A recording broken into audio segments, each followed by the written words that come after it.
Hello and welcome to episode number 2 of the Crisis Intelligence Podcast.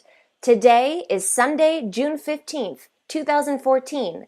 I'm Melissa Agnes, and this podcast is brought to you by Agnes Day. Let's talk crisis intelligence.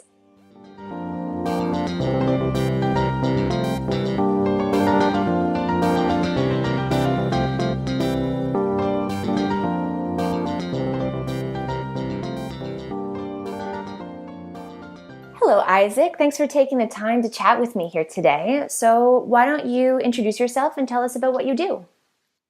All right. Hello, Melissa. Thank you very much for having me. So my name is Isaac Griberg, and I am based in Geneva, Switzerland, where I'm working as a social media officer for the International Committee of the Red Cross, or ICRC, if you like. It's a big organization which is operating in about 80 different countries, employing I think 13,000 staff members, and primarily set out to help people who are caught in a situation of violence and in armed conflict. And my job in a nutshell is about educating the organization internally about social media, how it affects the organization, and how it can be used in communication on a regular day and in times of crisis. The ICRC is such an important organization, and your work is so important and so critical. How has the integration of social media and mobile technology for your communications been going for you guys? Well, it's going pretty well, I would say. I mean, it's been a long journey. I mean, I've been 5 years at ICRC, and when I started, my job was really to define a strategy, for like a global strategy, explaining, okay, well, how can we use platforms like Facebook and Twitter, YouTube, and so on in the ICRC's external communication, but also focusing heavily on educating through trainings, presentations, talks with both senior management and different departments and business units within the organization about what does it mean to them, how can they use these tools, how can they tap them. And I think it's been, as I said, a long journey, and it boils down at the end of the day to a question of organization culture, trying to shift from being a very heavy, bureaucratic and complicated organization to being more open and social. Well, that's an idea. Let's say it's the vision, but at the same time, it's ICRC is careful and conservative and structured the way it is for good reasons. So I mean, I think that briefly it's been a good challenge. We're getting there, we're getting better, but still a long way to go. Both social media and emergency situations are two major, parts of your regular activity day to day. So looking at social media as a crisis preparedness strategy and a crisis communication strategy, is there one that demands more emphasis or is more a focus point for your communication strategy on a day-to-day basis?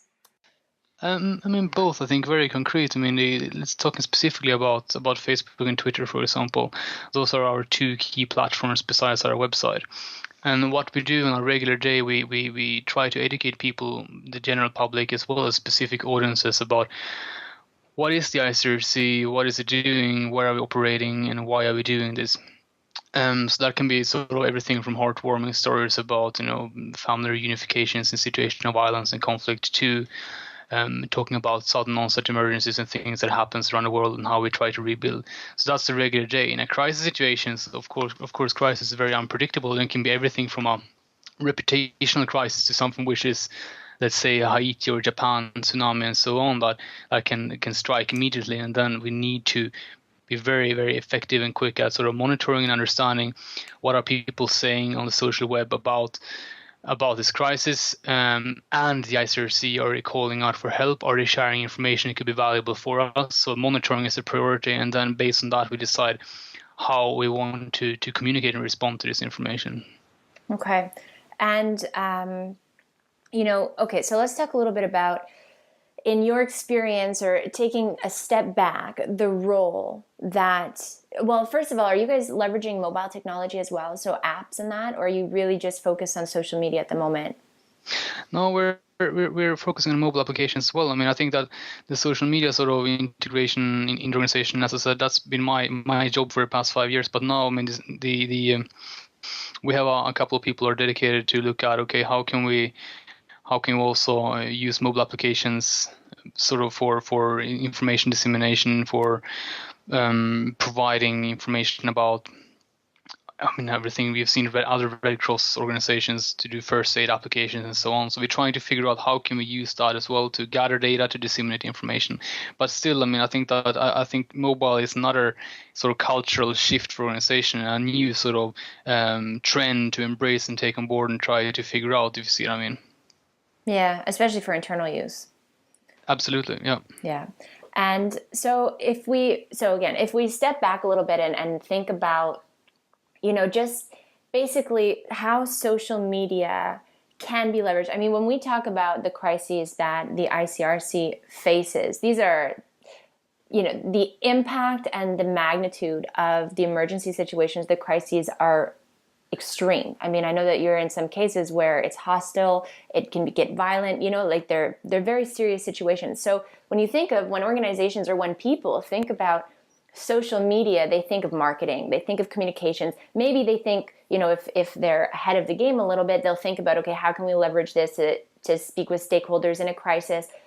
You guys kind of bring that up by a big notch because of the magnitude of what you deal with on a regular basis. So what, in your experience over the last 5 years, the biggest lessons that you've learned with leveraging social media, so these communications tools that are real time, that are very public, what are the downsides, the really great benefits of them that you've seen to date?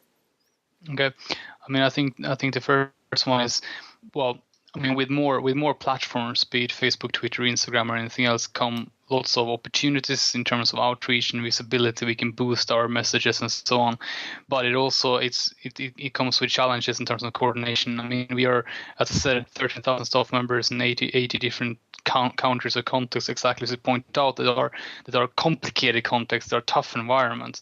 I think that the coordination, let's say if we have multiple Facebook pages and Twitter feeds and blogs throughout the organization, if a crisis strikes or if there is an emergency situation that evolves, how can we make sure to ensure a consistency in messaging going out, and who goes first with the messaging? So the coordination, that's the big challenge. The second challenge, I would say, also what we see now as a trend, I mean, with social media being very mainstream and everyone uses it one way or another, we have increasingly a number of staff members in conflict zones and other places around the world who use their own Facebook pages, their own Twitter feeds to share information about who they are and what they do and so on. And sure, fair enough. I mean, they can talk about their work, they can talk about the things, and we have strict policies regulating for what they can say and what they can't say and so on. But at the end of the day, it's difficult for many to understand where the borders are between both personal and professional, but also what to say and what not to say in a situation in a let's say a conflict zone which might be subject for high media attention. So for example, a very concrete thing is we have thought a lot about, okay, if people have mobile handsets, it's very important that they don't share, for example, the location when they publish photos on social media, for example. Because let's say if you have a photo appearing with GPS coordinates and a caption, it's pure intelligence in the wrong hands. So I think it's a question of the second challenge in a nutshell is how can we best sort of educate ourselves internally, making them feel comfortable to use the tools, but also using them responsibly and carefully. So, and your the internal coordination, that, I mean, when you're talking about a global organization like you guys, internal coordination, I mean, there's got to be hundreds of Twitter accounts when you look at individual, people on your team, and when you look at the different areas, the different, all of the different factors for the ICRC. So are we talking hundreds?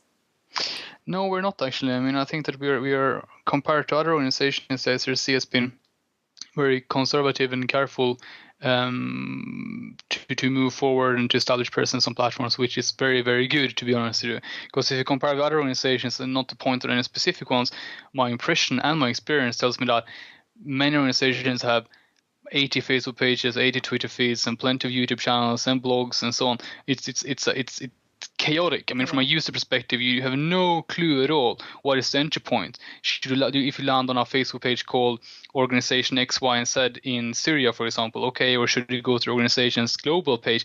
It's a confusion. Our strategy, and that's been at the heart, sort of, I think, of our approach to social media, is to do a few things really good, and rather than being everywhere. So on Facebook, we use something called global pages, which is a premium feature that Facebook offers to organizations, which allows us to have one page only, but it's segmented into sub pages, which means, for example, that if someone in Syria is going onto Facebook and searching for the International Committee of the Red Cross in Arabic, they will land on the Syria sub page. Whereas if someone's sitting, for example, in let's say in Colombia, will go on and look for Cruz Roja, then they will find the page that serves that region. So that allows us to be very sort of centralized and coordinated.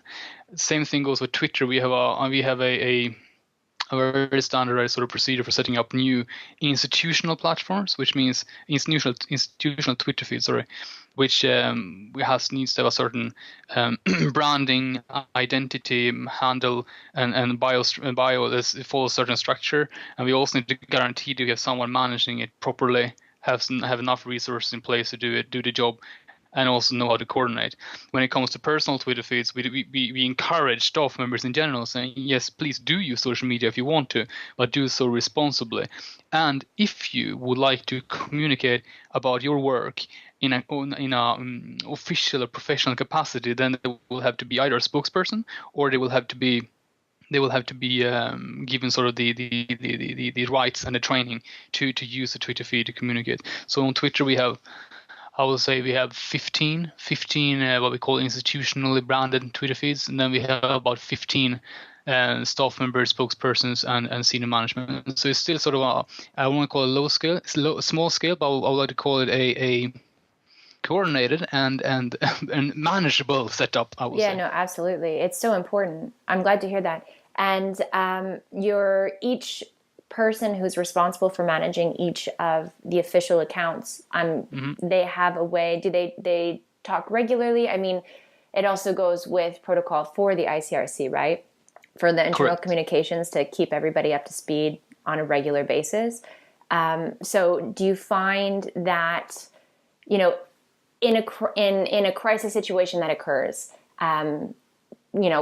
just escalates and occurs on its own, do you have protocols set up so that you have to make sure that each person or each team who's responsible for the main accounts is completely aware of the situation? Like, is that something that is important for you guys internally to make sure that everything is coordinated and no mistakes happen when it comes to publishing?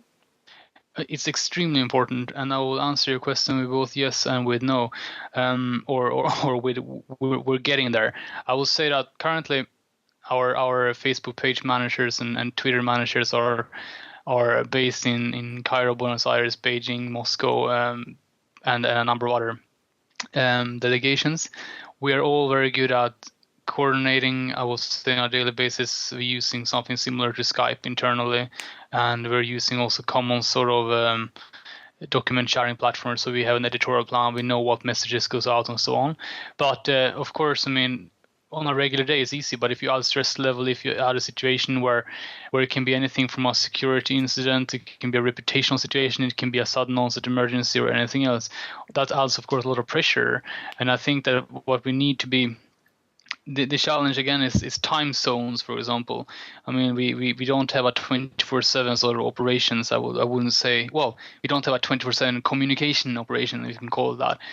We do have our offices around the world, but what we need to have is some sort of standard operating procedure developed with a list of bullet points, practically saying, okay, if there is a security incident, that it could be, for example, an office which is shelled, or if it could be a staff member, it might be abducted, or if it can be let's say an emergency comparable to Haiti or Japan tsunami. What do we do? In what order do we do it? And who does what? And that is very, very difficult to put in place, given that each crisis situation has its own sort of it's unique in its own way. So if you and your people who are listening to the podcast have any sort of best practice examples and ideas for examples of how you can have this standard operating procedure in place, we will be very interested in hearing back from you, because that's a tough challenge, in It's particular something, for an organization like the ICRC or the size of ICRC. If you guys are doing what, I met with, I might pronounce his name wrong, but Miloš Maričić, is that his last name is right? Call him Miloš. Maričić, but it's okay. I knew that. I knew that I would pronounce that wrong. But so he's your colleague at the ICRC in Geneva, and we met when we did. We were on the same panel for NATO, and what I found interesting that what Miloš talked about periodically was, or at some points, was the different platforms around the world. And it's funny because in North America, for example, Twitter is the leading social media platform when it comes to emergency management, crisis communications. Everybody goes to Twitter, right? It's like, one thing's for sure is that the crisis is going to unfold on Twitter. You have to have a presence. You have to be ready. You have to understand how to leverage hashtags and use them and monitor and all of that. And but you guys especially, so talking about coordinating your communications in times of crisis with your different, you've mentioned Facebook and Twitter during this call, but you have so much more. Am I mistaken? But you have so many more because you have to be on the platforms that are heavily used in different regions. Yes, that's true. That's absolutely true, and that is also challenging. But for example, I mean, as I said, Facebook and Twitter in Europe as well, and in Southeast Asia in particular, are huge. In particular, Facebook. So when it comes to crisis communication, for us, I would say Facebook is the primary platform, because we can really be surgical in our outreach. I mean, for example, now they're in Serbia and in Bosnia and Herzegovina, there are lots of flooding, and if we want our messages to get across, we can target them on Facebook specifically to Serbia, for example. And on top of that, we can add a Facebook promotion to make sure it reaches a certain number of people. And again, it all boils down to the question of what are the messages you want to get out there. If the message is about explaining what exactly the ICRC is doing in response to this emergency, or if it's providing broadcasting messages about respecting the Red Cross emblem and protecting healthcare workers and so on. It depends. But I will say Facebook is the number one platform. Twitter is maybe not as popular as you're describing in North America, but it's increasingly really taking off in Europe and also in the Middle East.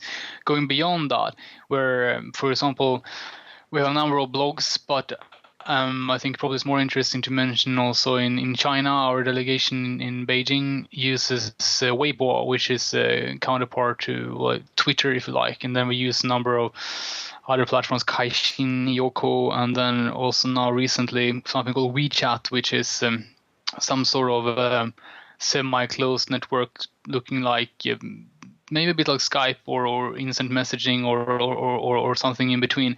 But it's again, it's a completely different world over there, and we have people who are specialized in digital communications who are doing a great job. But to keep up to date and to keep up to speed with the sort of changing platforms and digital environments, tough one. And in Moscow also we use something called Kontakte, which is Russian response to Facebook, if you like, and yeah, that's it. I mean, it's we're trying to keep our eyes open and to experiment and use different tools. But as I said in the beginning, what we've decided is we need to have the strategy in place. We need to know what do you want to communicate to whom, when, why, and why. Why does it matter? And then based on that, we pick the tool.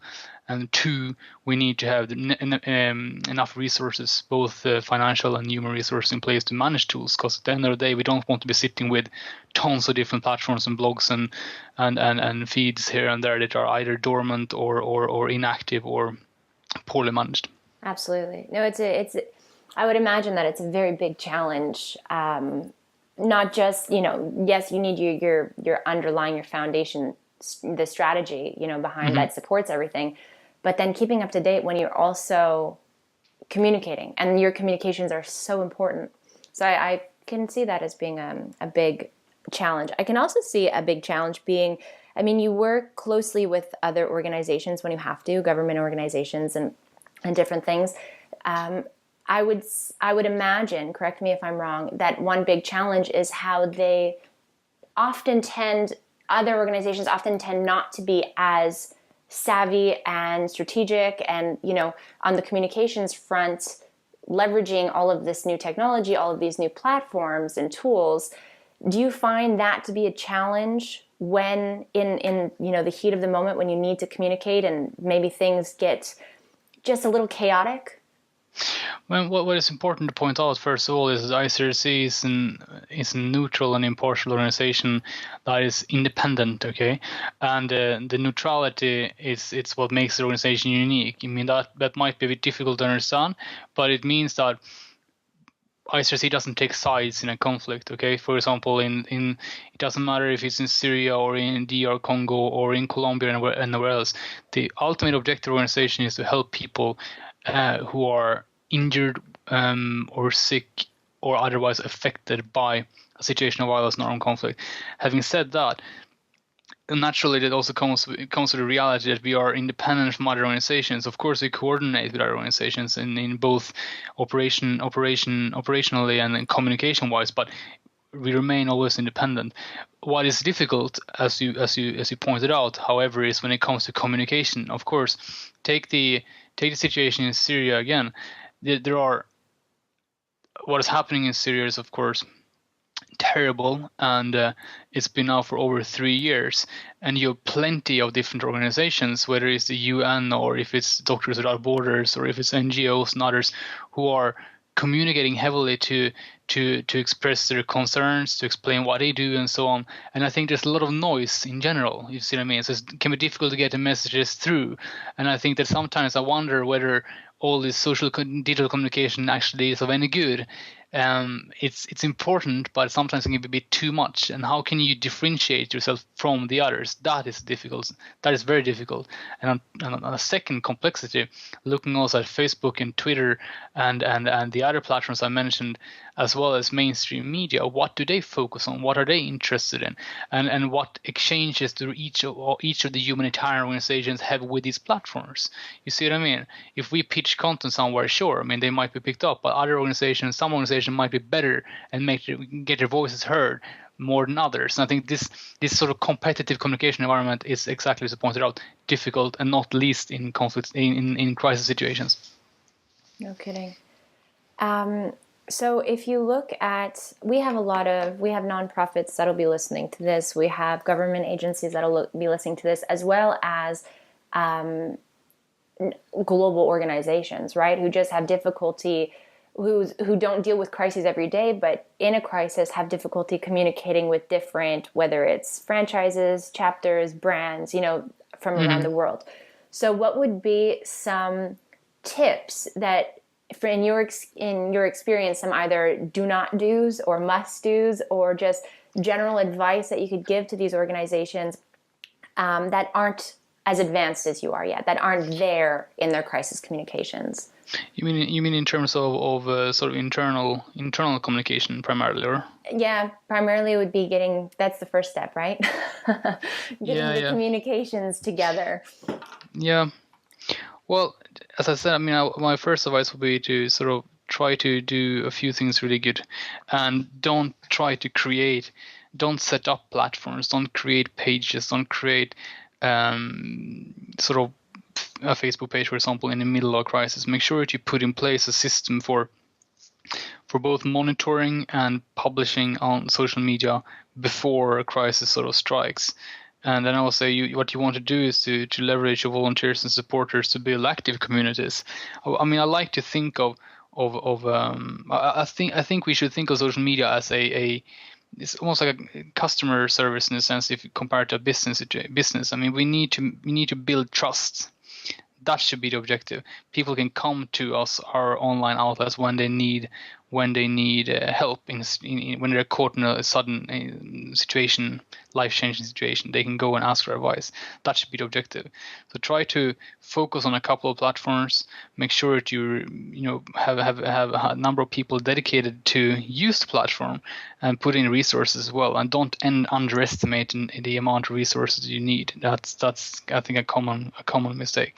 Oh, and good. Try to do all this before a crisis situation happens, which might sound a bit sort of ambitious, but I think that's the way to go.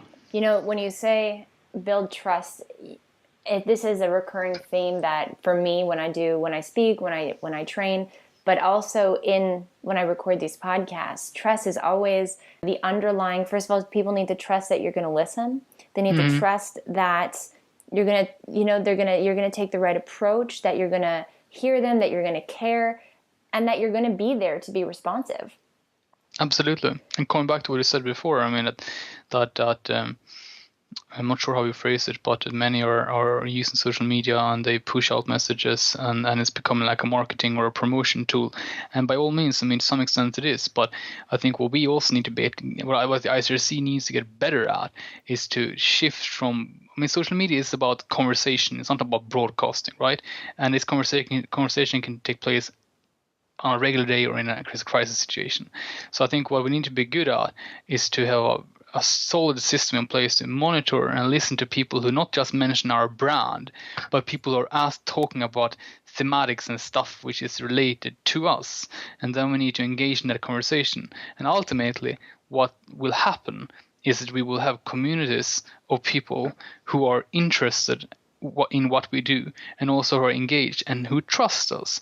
And then when the emergency strikes, when it happens, people will consult us as probably as they will consult their bank or their whatever sort of service provider that they would have. I mean, they can go on to their online outlets, they can reach out to us, and they know that they will have a response. But again, I will say, to be honest, ICRC is a long way from that, but I sincerely hope that in a couple of years that will be a reality. Well, saying that you're a long way from that, first of all, I think you've been at it for roughly 5 years, this strategy. Am I correct? So first, I think it's a great point to point out, is that after 5 years, you still feel like you have a far way to go to really get to where you want to be, for organizations to really understand that this is not something that happens overnight. You don't build, just looking at trust, you don't build trust overnight with anybody, whether it's, somebody you meet on the street, whether it's a friend, whether it's a colleague, a client. So it's important for organizations to realize the long-term, commitment that goes into this, and that every day brings you somewhere. So I find it interesting that you're saying, after 5 years, you're not even close, or, you still have ways to go. I think that will always be the case. Yes, I think that we are way down the road, but there are many things we can do better, and so on. And I think it's important also to shift sort of that vision as we go, and as I said, there are new things popping up and new ideas and new things we want to do. But just to elaborate on that, it all comes back to sort of the organization culture as well. I mean, many humanitarian and non-profit organizations are, well, they have extremely important causes. It's a very sort of idealistic approach many times, but they're also very rooted in doing things in a certain way. I mean, for the past 50 years, communication has been news releases and publications, and I think that to start using social media is one thing, but to also decide that, okay, well, we're going to start to listen to people, we're going to start to interact with people, we're going to respond to questions. That is a big leap to take, and again, that monitoring sort of component and customer service I'm talking about, that we will need to have more resources and more dedicated staff members to work on this environment scanning / social media outreach, or whatever you want to call it. Adaptability and flexibility, like integrating those two key qualities, is so important today to incorporate it into the corporate culture. And I love hearing you say, that I understand that what social media, what technology, what these tools and platforms provide on a deeper level than just marketing, getting your message out, having a conversation, although the conversations do begin to build the trust. But so it's really great to hear how the ICRC is using it, and how your plans for moving forward, and how it's so integrated into what you're doing on a day-to-day basis. So what about, we see it often, social media brings communities together on a global scale in times of need. So we saw it with, you mentioned earlier, the tsunamis that recently occurred in Japan and Haiti. So we see that after an emergency, that social media can really bring the world together for a positive cause. And kind of, social media is all about communities, but it's taking the world, making the world a smaller place and bringing the world together as one community. So I'm not sure if this is something that you guys do now, or if it's something that you plan to do, but how can social media and I say social media, I don't just mean social media, I mean technology in general, right? So we have, for example, the tsunami or the hurricane in Haiti. They leveraged text message. Text message for mobile, was one of the key components for communicating during the crisis and after, as well as making the donations, right, to support and rebuild the community that had been struck. So is the ICRC using these tools post-crisis as well to whether it be rebuild, an area or support an area? Can you talk a little bit about that? Sure. I mean, I think that what comes to my mind first of all is that, not in a crisis situation, but sort of posts in I think it was Ethiopia. I can't remember the context exactly, but it was a drought, and the ICRC, one of the projects is what we call water and habitat. So what we're trying to do in long term is to make sure people have a supply of clean drinking water. So we needed to sort of have a map over a town or a village in let's say it's Ethiopia, where we need to point out where are the water points, okay? And based on the water points, we need to know, okay, well, how can we make the irrigation, and how can we make, where should we put the pipes, and so on and so on. So I mean, an engineering project, which is absolutely not my expertise, but what we needed was to gather information. Okay, we need to know what the ground looks like, what are the points, what are the distances, and all that. So how do we do that? There's no map available over this area. So what we did, our GIS unit, they bought satellite imagery from wherever you buy that, and then they provided that to a community called OpenStreetMap, which is pretty much like Google Maps or Bing Maps, but it's like Wikipedia in a sense that is user generated, and people out there who happen to be interested in mapping create the maps. Okay, so we pretty much offer this satellite imagery to OpenStreetMap and the community of volunteers, who then went on to study these maps very carefully, overlaid it with any other information that they had available or that they managed to get their hands on available online, and then they created pretty much an layer over these maps and provided us with a lot of information, which was extremely useful. And it would have taken us normally probably months, probably on a ground level, to be able to pull together all the information.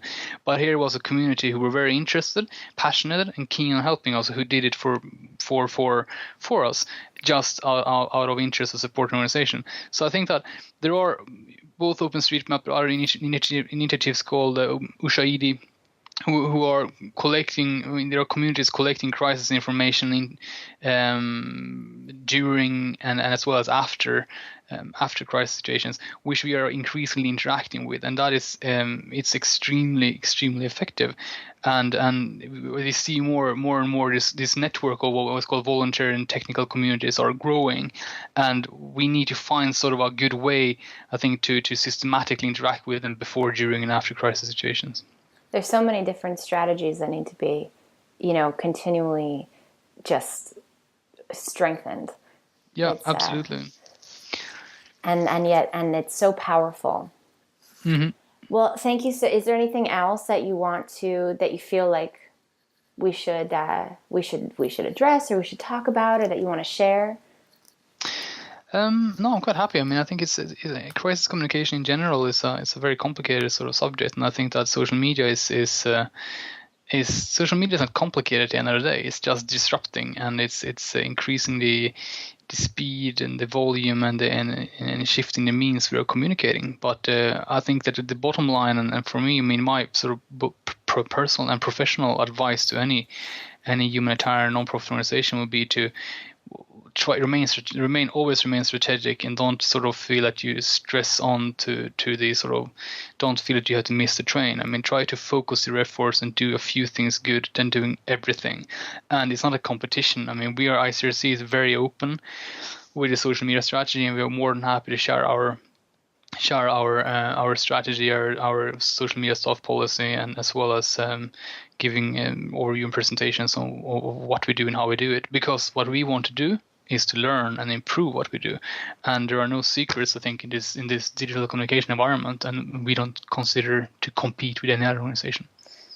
That's amazing, and it's admirable, and it's something that I'm going to remember when I do my presentations in front of different organizations, governments, nonprofits, private, public, whatever it be. I'm definitely going to remember that, and if I can bring you in somewhere to share this vast amount of knowledge and experience that you have to benefit both you, well, the ICRC, and whoever's in the audience, then I'm definitely going to do that. Thank you very much. Well, looking forward. Maybe we'll get to meet in person next time. Yes, that would be great. Cool. So thank you so much, Isaac. It's been invaluable what you've just shared with us today. And so tell people where they can find and follow you.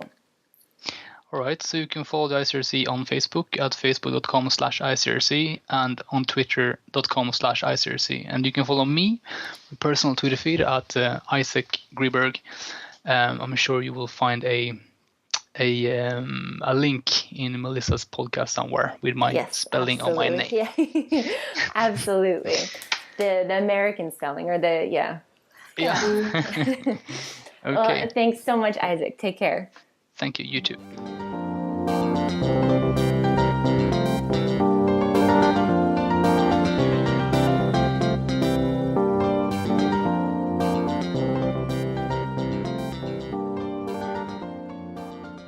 Thank you so much for tuning in and listening to this week's episode of the Crisis Intelligence Podcast. Stay tuned next Sunday when I speak with Jim Spikuza, CEO of Crisis Go, on the importance and power of mobile technology in crisis communications.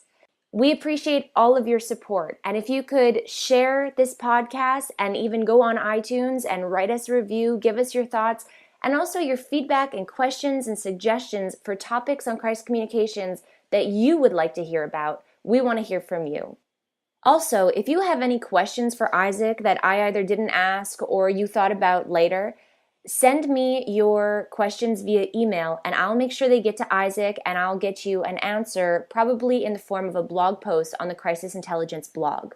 Thanks so much for tuning in this week, and I look forward to talking more crisis intelligence with you next Sunday.